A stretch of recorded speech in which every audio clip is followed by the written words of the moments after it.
how many state did you live? I lived only in one state, Pennsylvania. Pennsylvania, but I And moved California. 15 times in 15.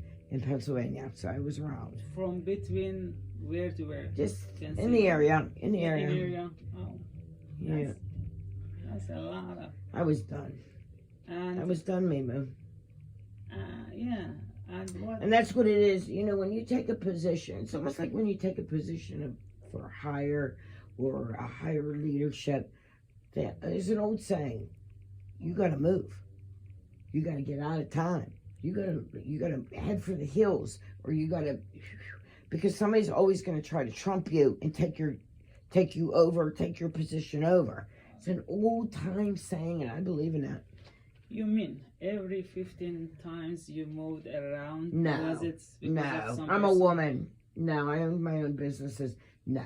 Oh. It's not because I took a position for her, but they do say that. I moved because I moved 4 times in 1 month when I lost my husband. 4 times. 10 months after Joe died, I moved 4 times in 1 month.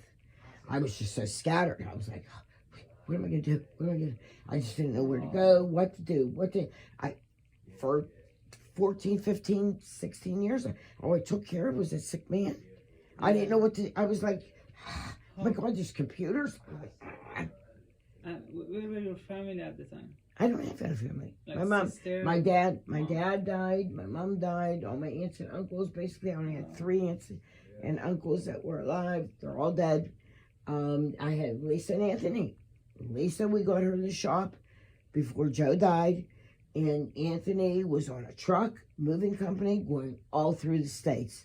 I mean, I had nobody but Anthony when he would come home.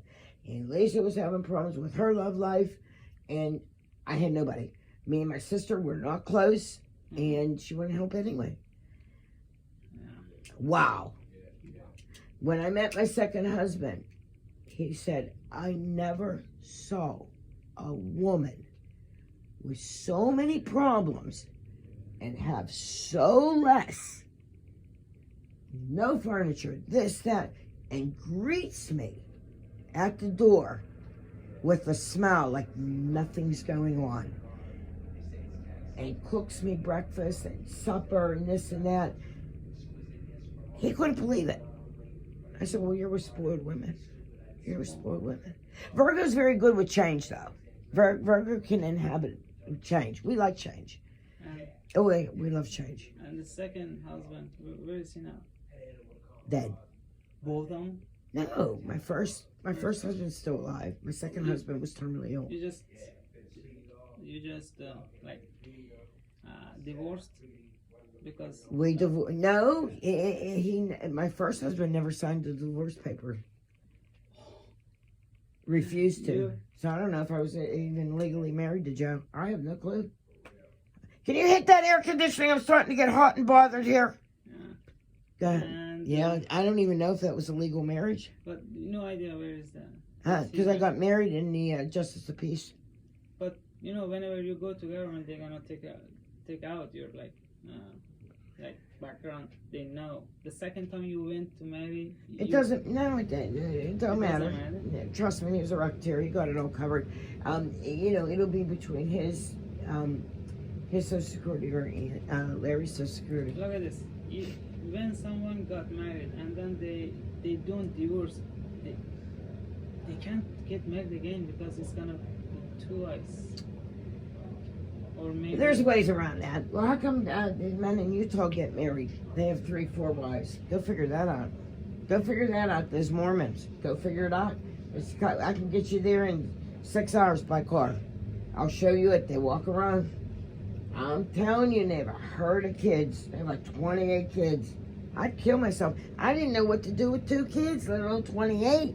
I'd fucking murder myself. I wouldn't know what to do. 28 pairs of shoes? Imagine it.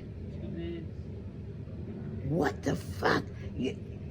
Well, at income tax time, they're good.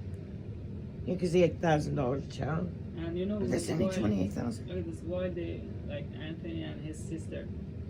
when they were like kids, how you afford that? How you? Oh, my husband made $180,000 a year in the 80s. He's a finance manager, and that wasn't his illegal stuff. His illegal stuff. But on paper, he made 180. Are they from the first or second? First. Both. First. Both of them. Both. What they feel when you... I remember crying one New Year's Eve, and I was sitting in, and everybody was out having a good time, and I was crying, and I opened up my Bible, and I read my Bible, and to sacrifice is to get blessings and gifts from God. And this lady said, "Oh, you're so psychic." Going on. And I just kept on seeing things, and everything I was seeing or saying, it would come true. And I believe, because I sat and sacrificed, no sex, no this and that, I believe I was blessed. I guess I grew up in a bad neighborhood.